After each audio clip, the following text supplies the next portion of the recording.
But William Tyndale and John Hyde, which I am going to explain to you right now about what dream I had about John Hyde, okay? Men like William Tyndale and John Hyde, Mamela, was so righteous. They were so consecrated that nothing shook them. They dismembered their entire lives and traveled across oceans just to did what they needed did, because God was the one that placed that thing on them. He's the one that laid all that on them. Do you understand what I'm saying? And so the man died for what he believed in. And when he died, instead of lamenting that, oh my, look, God, they're killing me, he prayed that, listen, he was still making disciples of all nations, baptizing them in the name of the Father, the Son, and the Holy Spirit. He was still on a gospel mission. He was still trying to proliferate the baton. And so he intercedes in his dying. Hey, Bachung. The effective fervent prayer of a righteous man avails much. If at all you're super pious and consecrated and you pray a prayer even in whimpering because you're weakened by persecution, and this is your dying prayer, the Lord will go and grab the very same king that sent you to the gallows to print the first ever English translated Bibles in the world. Because of William Tyndale, we now have the ESV, the NIV, the NLT, the NASB, I could go on. This is the work of William Tyndale. This is the work of William Tyndale. And y'all, that level of righteousness for me is frankly what it is that can account for Maslow's perception, seeing as he was wise enough yet far gone in that wisdom of the world to figure out that these are the layers of the human experience. He figured out that there are a people that finally get to a point of so much contentment in something bigger that they will lose everything for it, because this is all that matters. And they will end up singing Pina Ele that I sang the other day. I'm not here for blessings, and Jesus, you don't owe me anything more than anything that you can do. I just want you. I'm sorry if I've just gone through the motions. I'm sorry if I've just sang another song. Take me back to where we started. I'll open up my heart to you. I sang about that in my other video. When a Christian is so abused, so beleaguered, and yet they're holding on to Jesus, it's just so lofty that nobody can budge them from it. They start to essentially keta all that which has caused them a severity of disquiet and say, nothing else will do. I just want you. Nothing else will do. They get to a point when they say nothing else will do because, listen, whom have I in heaven but you? Earth has nothing I desire besides you. Where am I gonna go? They want me to leave God. I can't. He's just burning in my heart. You know how Jeremiah says that your words are like a fire in my heart. I can't do nothing but speak. So when your heart is burning with the words of God, and people are so futile in trying to make you walk away from the Lord, if at all they feel as if though in their futility they will starve you to death just so you can walk away from God and recant your faith, you will die praying that after I die, change their minds. After I die, may the King. That's what William Tyndale prayed, and his heart be softened. And then the King James Bible was printed. You will pray a prayer in dying because you realize that you don't know what in the world they're doing. You get fashioned in the likeness of God to a point where you can be to your enemies all that magnanimous and say, forgive them, Father, for they don't know what they're doing. Such that some of the people that cried, crucified him, after becoming great, getting saved, after becoming Christians. The very people that put you at the gallows to die, to hang, end up repenting and regretting their feats. The very people that were the chief of sinners that ended your life end up going en route Damascus and getting born again. If at all your prayers in so dying are such a thing as that, if at all you intercede for a people that for the life of you are burning you at the stake, the very man who lit that torch might next year basically tell of, I often wonder how William Tyndale, who knew what was his last prayer? Who knew? Likely someone that God kept alive as the man was about to be hung at the gallows, heard him utter this prayer and so shared it in his story, because his execution was a public one. One of his executioners likely overheard this, because we don't speak by telepathy. We don't gauge things in the sky upon sniffing them. This is information that gets conveyed by human beings. So who in the world overheard Tyndale's last prayer as he was about to be hung? Likely one of his executioners. You don't know what your death, for this, the blood of the martyrs is the seed of the church. Who in the world is alive enough to hear or hearken, even intandazo yako, to a point where it is that it'll be communicated in history, because God has made sure that that's a thing. That before Tyndale died, he prayed for King James to publish his book, to publish the Bible in English. And that's what happened. That's self-actualization. That is essentially getting to a point where it's not so much self-actualization, but the recognition of who mankind is, who they ought be, and what is their state when they are just done for, consecrated, entirely sutured to God. It is not so much self-actualization as it is God realization. That is the last pinnacle of Maslow's hierarchy of needs. Now, when a person is chilling, perched on a ceiling, just kind of hanging at the very surface of that pyramid, you cannot grab somebody with that much purpose, having entered heaven, and it's just hanging there all the day long. You can't take them and make them inyasi of some insincere guy that doesn't know God. Mamelang, I'm not trying to toot my own horn, but I am too godly. And the thing that made me super godly is this very attrition. It is this very persecution. Before I was entered into the sorrow, I already had a deep and a severe conviction that God is. No one can ever divorce me from that. No one. And so anybody trying will only ever suture me closer to God, because I will only ever cry out to God when my pain gets that much more extreme. And so therefore, the more you push me, the more I pray. And the more you push a person that is in pain, that is also, however, really righteous, the more you cause intercession for a nation, a land, a people that will uproot structures that are frankly impossible to uproot. You have made me an excruciating intercessor, because I am not only praying all the day long in tongues, apparently for myself, but it appears for many. I am carrying a weight of some people, a nation, on my shoulders. That's what God keeps saying to me. And so in carrying this weight, I am of course a thumpy, thunderous, like footstep of an elephant in an occult practitioner's bedroom, to a point where it can justify to men, however, confusing everyone else that is not spiritual. Why this here needs to be done to a woman that has nothing to herself. Why a woman must be so beleaguered and closed in on all sides. People in the occult have understanding as to the spiritual power of Christians, and they know what they're dealing with. So when a person is enduring a most bizarre life, only look at their constant consecration to God Almighty and what it is that they're going through. Measure it with what they're likely doing to the kingdom of darkness. Recognize the excruciating persecution of a Christian to a point of murder, as she was too much or he was too much to stay. She or he was too much to stay alive. So they gotta be eliminated. The height of persecution of a Christian is evidence of who knows them. Not only, of course, God, but Satan himself, who I believe does not know every Christian. Only those that are just menaces to his kingdom, that have been called to very hot capacities in God, and only those that are known not only by God but Satan himself. And not only that, but just occult organizations, cults globally, cults in the world. If at all they know some little old lady, grab a magnifying glass and gaze at the workings of this lady and what their job is and what they're doing, what they stand to uproot, what they stand to bring forth, and realize that this makes sense as to why they're trying to do this to this woman. William Tyndale essentially affected our ability to understand the Bible in a language that we know. And so listen to the red letter, listen to Christ himself, listen to the, what do they call these people? The prophets by ourselves, without all the apocryphal interpretations of the Catholic Church, those who made themselves Jesuits, those who made themselves vicars of Christ, those who made themselves the only interpreters, those who stood at pulpits in Algiers insisted on teaching us the Bible. And unless you were living in Latin America, able to understand Latin for the life of you, you would not be able to read some of the texts of these preachers. And even then, they were not available for the common man on the street. Only the acquisition of scholars that hoarded knowledge and made themselves the only dispensers of it, therefore subject to human folly and interpretation.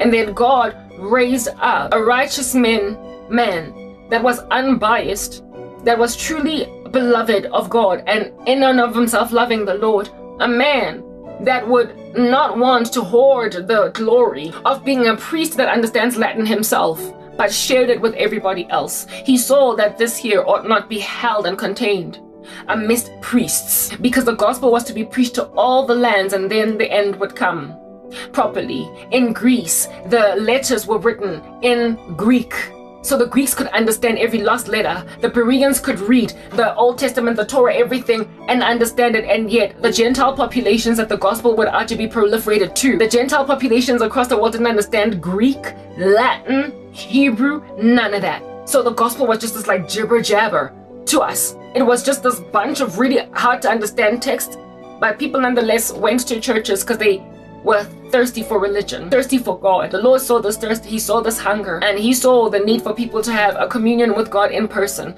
For there is only one mediator between God and man, his name is Jesus. And yet herein lies these men trying to make themselves mediators between God and man. They are not giving the words of life. Christ himself went around speaking to the disciples his own words, and they understood them. And yet people were withholding from us, those who would be the disciples of the future, his words. And Tyndale saw that, and the Lord gave him that passion, and he interpreted it. I mean, this is a massive job. This here is a massive job. And men that had massive jobs always got martyred. A lot of them. They got martyred, or they were starved, they were imprisoned, they were known by Satan. And the devil knew that if at all the work that this man is doing goes out, Mamela, if it succeeds to do what it is that it wants to do, my kingdom is going to be that much more decimated. People are going to have that much more understanding. Curiosity for the things of God are going to be that much hotter. And evangelism is going to be that much easier to do by the regular man on the street. And so therefore, paganism and secularism is going to fade that much more hotly. I have to do everything in my power to stop this thing. So herein lies Satan betraying Tyndale through a friend, a man that cloaked himself as a friend, just as he was about to finish writing the New Testament. But it was too little too late, because ultimately we have all of it. We have the Old and the New Testament. We've got the whole entire Bible. Listen, William Tyndale did all that. It was too little too late. God knew that if it all, like, he'd already done most of the work. His work was done. He got betrayed. He got taken to the gallows. Somebody else wrote the rest of the Bible, but it doesn't matter, because we had enough. We had enough. There are people that only have the Psalms. There are people that only have the Proverbs, and from that alone they get born again. There are people who only have the book of Timothy, and from that alone they get born again. There are people who have smuggled in just only one book, the Acts of the Bible. And from that alone, they get born again. So, I mean, the work that William Tyndale did was out here creating a global epic revival that would give people, never mind just the Acts, the Apostles, not just the Acts or the book of Romans, the Proverbs or the Psalms, but everything. What are you going to do with that? So now today, when you sit around out here underestimating this here Bible, know and understand what in the world William Tyndale had to go through in order to give it to you. The man died for his faith, and it has been printed. And now you have access to like 2 of them. Look at me, hanging out with 2 of them, 3, if anything, over there, and another one in my car. Yeah, when you've got all this, all up in your possession, Mamela, you are severely without excuse, all right? When the Lord God Almighty then says to you, depart from me, work of iniquity, when you grab an interpreted English Bible that told you these here are an abomination to God, do not partake in these acts, do not interpret omens, go through the fire, be an astrologer, partake in sorcery, don't do these things for they're an abomination to God, do not partake in homosexuality, don't do ABCD. You've got the whole entire Bible, and you have no regard for what God put a man through to get it to you. When you get told depart from me, understand William Tyndale will be a witness against you in eternity. I was raised up by God to interpret the Bible so you can understand it, and you still did witchcraft. The people were with excuse in the days prior to William Tyndale to argue mix Christianity with ancestors because they didn't know any differently. They were with the excuse to mix Christianity with witchcraft. God sent for them William Tyndale. Now that you have him and you have the Bible interpreted, what excuse do you have to read the Bible, nitpick at it, and choose to ignore certain facets of it when a man was put through all that and even martyred for the sake of getting the whole Bible to you to let you know that walk away from sexual immorality, flee from homosexuality, get away from ill-gotten gain, get away from sorcery, get away. Don't do tarot cards. Do not read your horoscope. Do not. When the Bible makes it clear that this is what is real and you understand it with crystal clarity, to a point even when you've got a Bible yasezulu, you've got one yasetswana, you've got one yasepedi, you've got one Afrikaans, and you still, my dad had like an Afrikaans Bible and he was still so reprobate, he was still so rebellious. I don't know if he got born again towards the very end of his life, one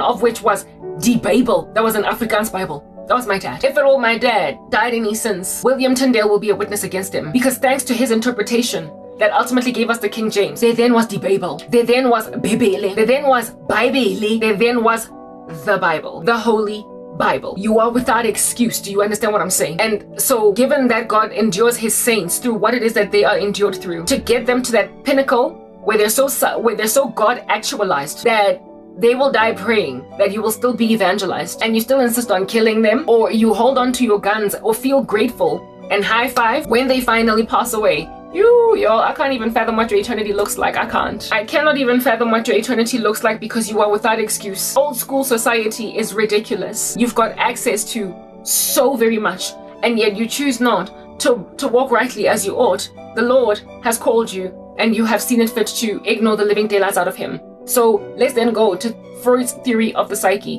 which then presents this particular problem. You are ignoring people's needs. You are ignoring people's, what do they call this thing? Like progress, okay? You are ignoring people's journey in trying to find God. And you are standing in the way of it by throwing them things that are ornate, shiny, that also go bump in the night because they're hauntings. You're causing people to ignore God in favor of just a discombobulated hierarchy of needs where you've got the pinnacle at the bottom and the bottom at the top, or rung number 3 is at number 2, where you're trying to make people ignore their need for human affection. You are also robbing people of affection so they will be with you by any means necessary just to get food. You're just messing with the order of life. Even though Maslow coined it, frankly he did, it's just that he was not prepared to go and finish that journey by saying, therefore thus saith the Lord. Sigmund Freud then goes and diagnoses your human condition even further with the theory of the psyche to help you understand. Frankly, God helping you understand through even his philosophies, that is Sigmund Freud, his theories, his hypotheses. He then goes on right ahead to explain to you why, oh why, under heaven, oh humanity, you are so base, and why you just keep on reverting back like 4C hair after a silk press to your coily tendrils of sin. Why you keep on reverting back to wickedness even though you have been granted, now that you're in 2025, big fat chunky supermarkets that have got refrigerators that put canned frozen beans, frozen lentils, and frozen fish therein in order to preserve your food for days on end, such that even when there are 3 days of drought in your country, you will not endure a famine. You will endure a famine, but you will not endure hunger. You will not endure a starvation.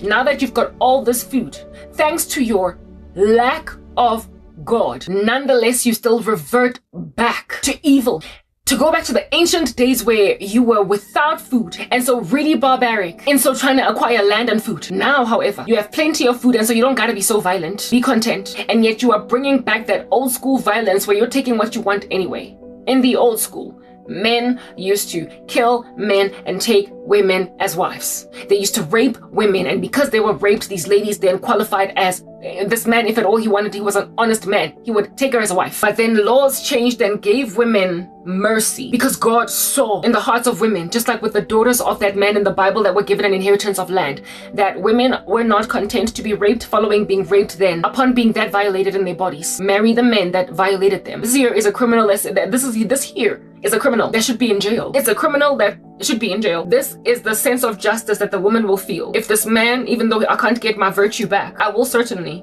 be able to get sleep at night because he went to prison for 15 years, for 20 years, for 25 years for violating my body, taking me by force. Societies ultimately incarcerated rapists, put them behind bars as opposed to let them merely walk around holding the hand of their rape victim as a wife, as a bride, a woman that on her wedding night is still gnashing her teeth because this idiot went into me by force.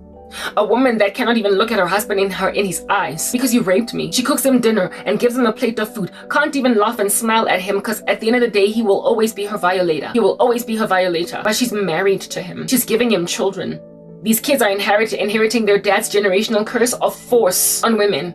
So he will always be that chauvinistic, misogynist, 2 girls. So my son is going to rape the daughter too. He's going to rape the daughters of other women. My kids are just going to inherit their, yeah, but like, listen, he's my husband. Yeah, but then God saw that pain. He saw the folly of mankind in that fashion and then caused mankind to wear wisdom enough to come up with court systems, legislation, essentially justice, that would award rape victims the kind of justice that actually started to heal them instead of just endure them through the perpetuated PTSD of their rapist being in the household. And so now we've got these systems that we have, and God therefore stayed his hand from being excruciatingly wrathful like he was in the Old Testament. And then you go back to the days of Shechem, for real. You then ignore legislation, for real. You now don't care. Yet again, you're raping women and then taking them as wives. Indeed, that's what you're doing? Okay. Then endure the judgment that fell on Shechem, killed by the brothers of Dinah. And even though this brought a great deal of calamity in the household of King Jacob, nonetheless, that is what God did in effecting justice for women in the Old Testament when there were no courts. Now there are courts, so God is chill and standing, letting you basically put to practice your laws that you put down in your statutes signed by your presidents. But then when you decide, then you make a decision to say, okay, I don't know, I want her though. You don't get to do that in 2025. But if you do it, and you're countries' laws don't care to effect justice because Mamela, one of your presidents, was a crazy polygamist that ought to be making black men entitled, then die like Shechem. Have matters taken into people's hands as a result of God inspiring wrath in men that are going to show you that while you might not care that Dinah was taken by her rapist, God does. And so God will put a great deal of wrath inside Simeon and Levi, and they will go and just kill the dude. And the rest of the brothers, given that Simeon and Levi were now dead, not dead,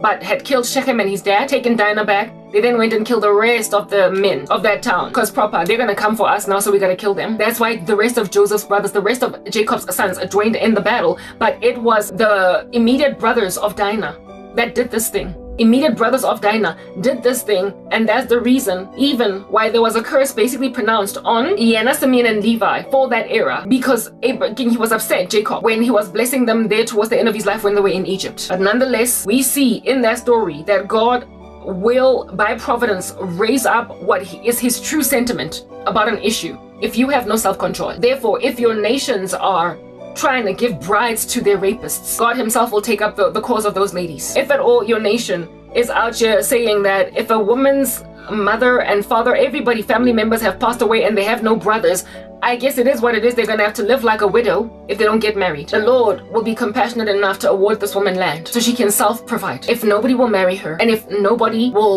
there's no relative male remaining that can actually take care of her and make sure that she is safe, the Lord will have compassion on her and say, I will give you land. That is our God. He cares for the issues that men and women overlook, glide right by. And if you decide to bring back old school hardship on women and old school hardship on men that have no money on the poor, where your structures are no longer, thanks to your government's legislation, actually eradicating pain on the ground and effecting justice, then God will effect it in a very Old Testament fashion. And when he does that, listen, you are dealing with a most catastrophic, a most cataclysmic, biblical comeuppance for you that is going to shake the world. It is going to shake the world as we know it. And I am going to explain to you what in the world I'm talking about right now. It's 10 minutes past 7 in the morning, and I don't want to speak too much longer because my phone is going to start overheating when the sun starts to rise even further. So we need to try and seal this message.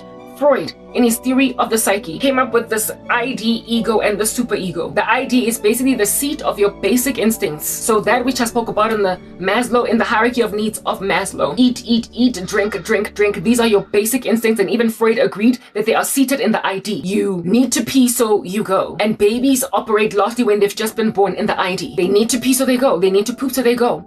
They need to eat, so they cry. No self-control. They're babies. But as you get older, you get what we call an ego. That's why Beyonce Archer did a licentious song speaking about how you've got a big ego. An ego is essentially a self-awareness of what you are. And so far be it from me, listen, to be pooping in my pants when I need to go. I'm gonna use a bathroom. Far be it from me to be peeing in my pants.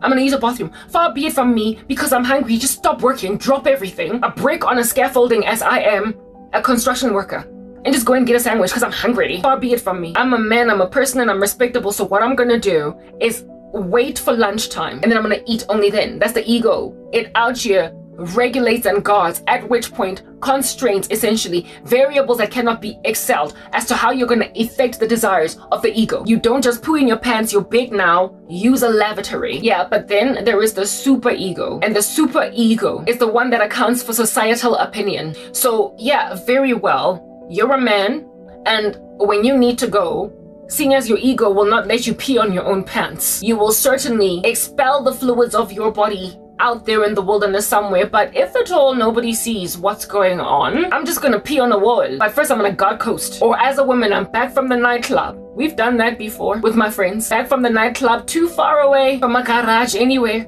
Pressed to pee, having drunk a chunk of alcohol. So we stopped the vehicle on the N1 highway, guided coast, opened the door. One chick stood up to check the coast further while another one squatted to pee. I mean, this is at night. Nobody would do that during the day, even if the door was open and someone was guarding coast, because during the day there's plenty of cars passing. During the day, there's plenty of vehicles passing, and during the day, there not only are plenty of vehicles passing, but it's like broad daylight. So the odds of you getting busted are just like haughty. And seeing as it's entirely societally unacceptable for you to be found squatting, peeing in public in front of people, you could even get arrested. You out here would not do it if at all people could see you. You have regard for society and what society thinks about what you're doing. But if at all you can give yourself a veil of concealing, if you can conceal yourself, if you can give your deeds a veil of anonymity, if you can cloak your activity that is base from society seeing it, you will do the most. So essentially, the superego accounts for your morality, however, insofar as you can smile for a photo op, insofar as you're in front of a camera. Otherwise, you're gonna pee in public, but during the day you would not do it because there's just too much light outside. So you will wait, being pressed to pee, feeling like you could even pee in the vehicle. Do you understand what I'm saying? Wait to get to a garage. Your ego is the reason why you hold your bladder until you feel like it can burst. And your super ego is the reason why you, in spite of how desperate you are, will not stop your car in broad daylight and pee right there with motorists watching you. You are indeed with great enough ego to expel urine from your body without peeing on your pants. But the super ego makes you get to garage by any means necessary. The super ego is what also embarrasses you when, in spite of your attempts to conceal the shoddy activity as you are publicly peeing, when the police nonetheless be like, doo-doo, and stop behind you for public indecency. You thought you were hiding, but the police saw you from far away. And then they stopped behind you and saw you peeing in public and then arrested you anyway. The superego is the thing that makes you embarrassed to tell the story. The superego is the thing that makes you feel humiliated that you got caught anyway, even though you thought you were hidden. The superego essentially regulates your behavior in society, how it is that you conduct yourself based on what people will think.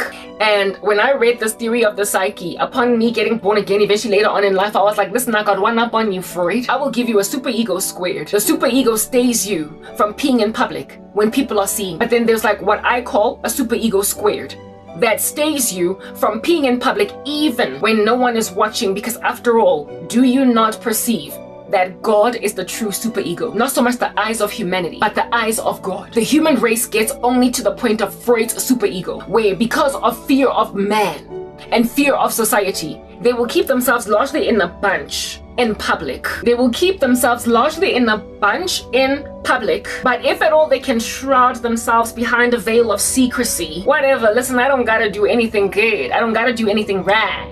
I don't gotta do anything normal, neither regular or ordinary. I don't gotta. And so absence of godliness, that's why I get a psychology. I got mad respect for it, but it's only half the story. Absence of the acknowledgement of God. Mankind will only do that which they perceive is right, insofar as they perceive the human race thinks it is right. And so in order to gain favor from fellow man, will act in a particular way. But fellow man, are you not flaccid? Are you not fluffy? Are you not vacillating? And are you not changing? And is that which you imagine right not always just permutating? Is it not perpetually mutating? Mankind, there is no end to how many variations of what is good and what is wrong you can innovate as the human race. Just a couple of decades ago, homosexuality was illegal. Recently in the US, just within these 20 teens, was not so much legalized, but marriage between a man and a woman was no longer the law over there. And now gay people can marry. That is the same also reality in my own nation here, that is South Africa. Men and women, and anything at all of a weird, strange nature can marry. In the common law in this nation, there is also a threat of infiltrating polygamy to be allowable not only under the customary law, but also under common law. These are the things that we're facing. So mankind comes to an agreement that this is wrong, and then they come up with legislations largely inspired by religion, by God, by conviction in their hearts that is written the law of God on their hearts, and based on the ramifications of their past actions, and so therefore the bearing of consequences, they then legislate so as to eradicate these things from happening again. The United Nations was formulated in order to essentially make sure that nations don't mutually destruct, because that's what happened after that bomb, Hiroshima, or Japan. They were like, listen, we've got such hectic weapons that now we can self-destroy. Let's basically come up with a confederation of nations that's going to ascertain that we're always at peace with each other, allied and selling each other's bananas and peaches, so we don't mutually destroy. We've gotten to a point now where everybody's got nukes, but everybody's been kept in a bunch by global peace deals. But humanity is evil, and they keep on changing their minds as to what makes sense. Indeed, I agree that mutually assured destruction is problematic, but like with mutually assured destruction being problematic, there also then is the era, do you understand what I'm saying, of mankind being in disagreement now as to what makes for soundness within marriages, right? The laws that reconcile us, the laws that bring us together, also at some point divide us, because mankind is depraved and they keep on glitching and twitching, withdrawing like a drug addict, right back to their sinful desires. They just want to eat, drink, fulfill their most basic instincts. And so if at all your countries legislate away from gay marriage. At some point, enough gays will riot and stand and picket on a rooftop until people understand where they're coming from. After all, are they not just human too, like you and me? And then you start to become a little bit loose in those particular legislations, where it is that you will come up with laws to concede to legality of gay relations. You first concede to the legality of these relations, and then years down the line, you also do away with marriage being between one man and one woman.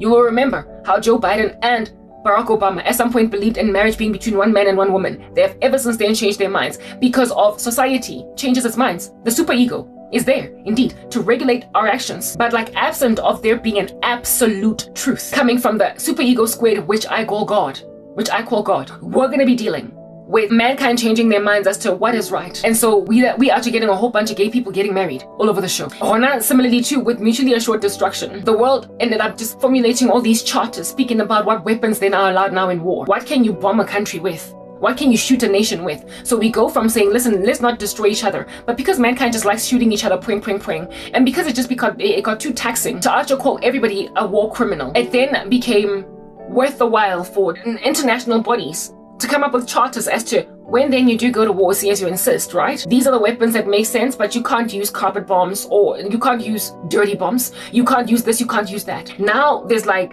global concern pertaining ICBMs with nuclear warheads because they are mutually assured destruction type weapons. But aren't people just itching to press those buttons? They're itching to press them. So what then becomes the law? Once somebody is so itchy and so pressing that button that they now want to press it, are they not going to say, okay, I don't know, like, maybe shoot it into outer space. I don't know, maybe, like, yeah, if there is no absolute law or absolute morality as to what is right and what is wrong and what ought to be done and what ought not be done, what we are going to be dealing with in these 2025 streets is just looseness pertaining what laws are. Therefore, in our countries that are democracies, where there's freedoms of religion, in our nations that are democracies where it is freedom of religion, freedom of speech, all around freedoms, just handing them out like smarties, freedoms, there then is going to be a perceived threats coming from left, right, and center, and bigotries rising up in the human race that want their ideology to be the dogma, that are then going to create fascist, draconian, and dystopian countries that are very Orwellian, nightmarish, and full of surveillance, where states are going to, in the interest of peace and security, take away democratic religious countries, nations that are Christian, essentially, however, also democracies, and allowing other people to practice their faith without interruption, without being scared, without being treated like dingy dust. They're gonna go from that to saying, but gay people want to also be willing to get married. After all, did you not concede on that at some point? Okay, whatever, get married. Our laws have changed, but I still get to evangelize on a soapbox that homosexuality is wrong. Okay, fine, whatever, do you? You've got a freedom of religion until a few years down the line. In Canada, they want to do away with secularism. They want to do away with the outward displays of religion to a point of trying to take away religious outfits being worn by people like Muslims. In offices, you don't get to go there with your hijab. I don't care what your husband says. That is a total comprehensive infringement of a human right over there. But it is being infringed because that is the threat. Just the appearance of Islam is actually freaking everybody else out, right? So for those reasons, you are going to go and tell a Muslim woman who is facing a dichotomous danger, where it is that if she doesn't wear the hijab, she's going to get grief from her family. But if she wears it, she's going to get grief from her boss. I mean, like, where can the lady go? Where can she go? You are on that day trying to force her to become a Christian, aren't you, Canada? You're trying to force her. And everybody knows that if you don't gently evangelize people and give them a choice to choose today whom they will serve, as for me and my house, we're going to serve the Lord. If you don't give them a choice to choose the Lord and they feel coerced to do it, they will not love him. They will only feel like he's a draconian restriction. They will feel like he's a fascist and a despot. And that's not how God redeems. That is not how God calls. God gives you a chance to love him. He gives you a shot to say yes. He doesn't force you. So when nations are forcing people to embrace certain religions, they're only making women seasonally content to be sitting in the house wearing a hijab in a Muslim country. But later on, they're gonna rebel, take off the hijab, and find themselves dead in a ditch, having been killed by their mom and dad, having been killed by their brother and dad, as a service to Allah. That's what happens in nations that are fully Islam or fully Christian. It is a problematic construct that cannot exist in a world prior to the second coming of the Lord Jesus Christ and him establishing his righteous reign. Only he can enforce essentially the tantamount of only Christ can effect the tantamount of full-on Christian nationalism. Before then, you need to just leave Muslims alone with their big fat chunky hijabs. Insofar as they're not violently out here doing jihad in our streets, let them be. Let the Hindus be. You will evangelize them and give them the gospel. Tell them they're on harm's way if they stay on this broad road. But if they don't want it, listen, I'm not going to force you. If it is possible, I'm going to live at peace with my fellow man. So Hindu that don't want Christ, listen, it's unfortunate. I'll see you in eternity. Goodbye. Dusting my feet off. But do you continue with your Shiva statue and its many hands? Do you? I'm not going to give you grief, and you're going to work with me in corporate. We'll smile at each other insofar as we don't talk about religion. We'll agree to disagree. I've dusted my feet off, but you're my colleague, and I will serve you in that fashion, in that capacity. Nations like those have always thrived. So when you undo and unravel all that, you are evidencing that it is not enough for us to be dwelling only in the superego. Because the superego only cares for man's eyes, but man's eyes are flaccid, fluffy, changing, vacillating, plus the heart of man that also hosts these eyes is deceitful above all things and desperately wicked. Who can know it? The heart of man has got jealousy, that anger is overwhelming, pertaining, and fury is a flood, but no one can stand against that jealousy. The heart of man is like, the eye of man is like Sheol and death. It never says enough. It never says, like death and Sheol, the eye of man is never satisfied, so mankind will just keep on changing. They're not immutable. But we serve a holy God who is immutable. He is unchanging. He is the Alpha and the Omega. He knows the beginning and the end. And he cares for the needs of men, women, and children, enough to give women land, enough to give men the ability to have affection toward wives and acquire land that they might marry, and enough to give children their own resolve, enough to give children their own thoughts, even when they have evil parents like King Josiah. That's how the Lord ought to be taking care of widows, orphans, abandoned folk. The Lord is the superego squared. He is the only eyes that you ought to be concerned for he is the only immutable, unchanging law that will always agree that homosexuality is wrong, always agree that mutually assured destruction is wrong, that will always agree that this, always agree, always agree. The Lord will not ever create concessions pertaining his moral law, his righteous law. While the laws of men pertaining men's matters, the Lord could alter based on changing times. Like with the daughters of Moses, his moral law will never change. In other words, the adoration of his precepts pertaining loving your parents and honoring them, loving your fellow man as yourself, having only one God, worshiping no idols, not hooking up graven images, all that jazz, no adultery, hey, no false witness. All his laws, his moral law is and will absolutely in all its entirety always be just fixed. Do you understand what I'm saying? And that moral law is what chills on our consciences. That moral law is what chills on our hearts. That moral law is what's written on our hearts. And that moral law cannot change, and indeed has never changed. We are the ones that change. And so because we change, the superego is not enough. Meaning that in order to satiate the needs, the drives of food and the drives of food, of clothing, of security, whatnot, mankind will change their minds as to where it hangs out in the hierarchy of needs, insofar as they have an alternative theory to posit to Maslow. You know how I went and grabbed the drive of sex that Maslow and Freud put up there with the rest of them, like down there rather, like just a basic instinct, basic need. And I argued that as women, we don't have that kind of sex drive as men, so you cannot possibly put that need down there. Men have to have more self-control pertaining sex, and people in total need to understand that sex is within the confines of marriage where it is allowable. Otherwise, everything is just burning coals. And then down here in these streets, getting you food and what have you. Far be it from you to go and create an Orwellian nightmare where you will feed a person insofar as they will agree to your ideology. Because on that day, you're creating an antichrist system that ultimately no man will be able to buy or sell unless they have a mark on their forehead or in their right hand. It all gets there when you just hang out and chill, park, boom, base camp at superego. You are on that unfortunate day without recognition of the fact that it doesn't end here. There is God, and he's got a moral law that is absolute. And if at all you base camp at the superego, insofar as you can shroud yourself behind a veil of secrecy, you will do the most. But the moral law that is unto God will always keep you on the straight and narrow, in spite of what mankind got to say. And that's why you hold on to God even though people are starving the living daylights out of you. The moral law of God is what enables you to overwhelm even your desire for food and clothes, if at all you have truly given your life to the Lord, when people are withholding it from you in order for you to walk away from who? God. So then, in reverting back to the ID, what the superego what challenge the superego poses when left alone without the superego squared, which I call God, is that mankind, if at all they can give themselves a thick enough veil of secrecy and anonymity, they will never mind default to the ego or even the superego, but to the ID. And what is in the ID? Eat, grunt, sex, defecate, basic instincts. I want it and I want it now. If there is a thick enough veil of secrecy encircling human beings, They will never mind, have no regard for the superego, but also for the ego. The thing that makes sure that when you pee in a toilet, or at least outside of your pants, will also dissipate. And so you will get exactly what you want. Whatever your drives are churning you to desire, you will gun for them to a point where you will have no regard for what the moral law demands. Seeing as society is not looking at you, and given that your heart is deceitful above all things and desperately wicked, who can know it? If you can give yourself a woman that does not belong to you, you will not care that she doesn't want you back. Because after all, you found her first. You saw her first. You want her. You're going to put her in your house. And if you're not regulated by God's precepts and what he has to say, understand, honeybee, bumble, sugar, la la la, pumpkin, snapples. If God Almighty is not the one regulating your feet, you will be hampered by the fact that no one else appears to care and no one is coming for your victim. So you're going to do the most, having no regard in your entirety for what God has to say and how he feels about this thing.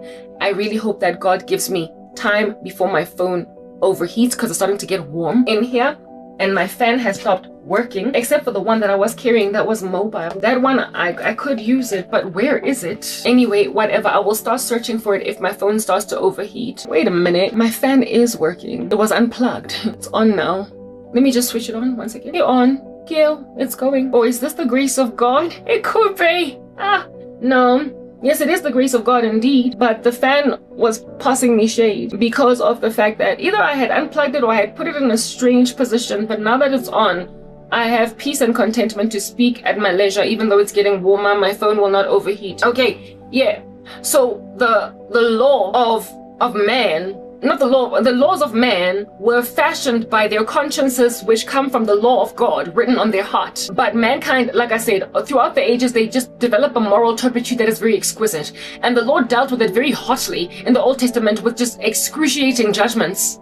So therefore, what I'm getting at is that if you want to see the Old Testament God, who is the exact same God, you will keep on ignoring the laws of your countries because you are operating within the superego, but then there is this weird, gnarly, strange, like chewy thing making like bubblegum called witchcraft. It's sticking to people just like that bubblegum, and even then in hair. And so therefore, if at all you put it in hair, somebody gotta be chopping their hair, losing all their glory. That is what under heaven your crazy, gnarly, monstrous witchcraft has achieved. You are so addicted to it, and it has so awarded you ill-gotten gain that you can't for the life of you let it go. You can't.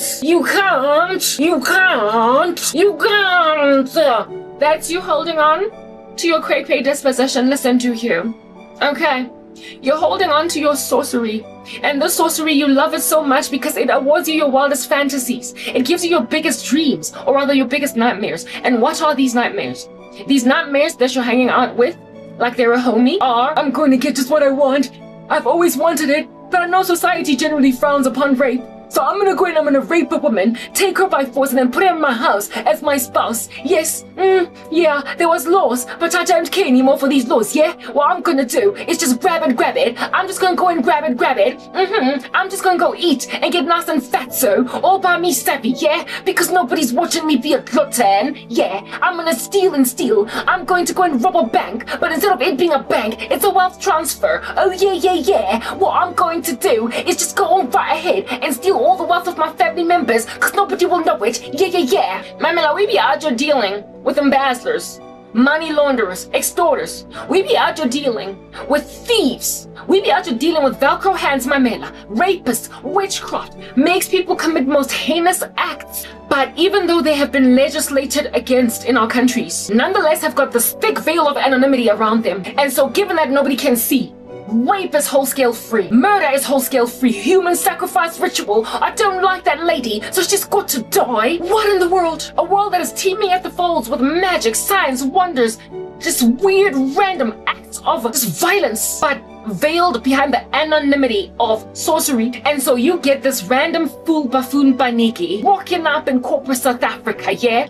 Hooking up a little bit of a tap dance after stealing all of his sister's money and after raping the woman that now he calls his girlfriend. But she doesn't know it, and neither does the sister know that the man has stolen his money. Randos bewitching, colleagues, Jandra, it's chaos. Spiritual chaos. It's just like people in the olden days who like a land and they just take it. Conquest, conquering. It is before the days of established national laws, international laws that give countries sovereignty, so nobody can actually be making like Napoleon Bonaparte anymore, or even like Israel and taking the land of Canaan, you will know that how it is that Israel was restored to the land. In 1948, it was given that land by the United Nations. They agreed in a charter to give that land to Israel. That's what modern day laws did. Gave people land as it was deserved by them and agree in concert that this your land belongs to these people. But back then, lands were taken by conquest. So if you want to go back to places where you take stuff by conquest, okay, Sarats. It's history, so let it repeat itself. But I understand if you're going to go and grab women's bodies by conquest, and if you're going to go and grab people's lands by conquest, if you're going to go and grab people's jobs, careers by conquest, if at all you are going to buy conquest, get yours, baby. Like you as Napoleon Dynamite, Bonaparte, or even Joshua. Okay, then let those who belong to the camp of God that have been rightly awarded a land win. Let then the best man win. Let then the Assyrians come and wreak havoc and take all of you Israelis and spread you across the streets. Because after all, did God not judge the living daylights out of you after you Rehoboam king then created a brand spanking new religion with these golden calves? Okay, I'll let the Assyrians have a field day with you. I will hand you over to the Moabites, my man. I'm giving you over to them Philistines. They're going to be doing a knowing away thing at you. I am going to let your enemies have a field day with you, because those who favor me, I will favor, and those who blaspheme my name and walk away from my precepts and no longer worship the one true God, I will then give them rather over to their enemies. I will show you Old Testament, good old-fashioned conquest. Because after all, you don't care for your charters, you don't care for your United Nations, you don't care for your Amnesty Internationals, you don't care for your criminal courts, international ones, and truly effecting real justice instead of going against Israel. You don't care for what makes for a true case tabled at the ICJ. So, Mamela, if you're gonna go and grab what you want to grab by conquest, like we are out here hanging out in 798 BC, all right, it's all good. Listen, it's right. But then the God of the Bible of the Old Testament that ought to be killing men, women, and children will also come for you. This fan is freezing me again. I turned it off. You don't get to have your bread buttered on both sides and have your cake and eat it too. You don't get to bring back good old-fashioned I'ma get it cause I want it old school barbarism where men don't go to jail for rape but they marry their rape victims. You don't get to hook up that kind of violent coup strategy and not have the God who is the only one that stood in the gap of people living in so a barbaric civilization as that come through for the minority, the beleaguered, and the afflicted. This morning I woke up to a dream from the Lord Jesus Christ where he showed me a similar conquest like that of Gideon in the Bible, who with just 300 men, but in my vision it was just 200 men, not 300. The Lord is going to overwhelm the enemies of God that have been impoverishing the people of God until they be out here threshing wheat in a winepress. The Lord showed me that this thing is going to end in a Gideon-esque type conquest. A small number of people, 200 in particular, only in praise and in worship, with a strategy that is like barley bread rolling up down a mountain and falling on the camp of the enemies of God, causing so much chaos all up in that grill, the barley bread of which being Gideon himself. Yeah, Jerubbaal. I'm sure I'm Jerubbaal as opposed to Gideon, because they said they Baal deal with you type setup thing after he destroyed that statue. That Baal statue outside of his daddy's house, Jerubbaal, otherwise known as Gideon. The Lord raised him up with 300 men, and they became that barley loaf rolling down a mountain, killing that whole entire camp of people. The Lord showed me that as opposed to it being 300 men, it's going to be 200, and that a Gideon-esque type strategy is going to set God's people free. Because if at all you're going to be as ancient in the way that you operate, because listen, you're operating within only the super ego, but without God being acknowledged. You only care about what society thinks. And since people don't see that you're doing witchcraft, you have beleaguered God's children, you have impoverished them, you know how in the days of Gideon, they took away their food, everything they planted once a year. These crazy Midianites, I believe, that's who they were. No, the Midianites were the Midianites that be actually coming up against Jeroboam and them. Or with the Midianites, I think it was the Midianites, I stand corrected, listeners to the army. No, the one where the Midianites was, I believe, Deborah. I stand corrected, listen, all these judges of Israel. I've just been listening to all these things, reading all these things, but then I lose some details. You go and you figure out in the Bible who we're talking about here. But those enemy camps that were just wreaking havoc in Israel's life were bullies.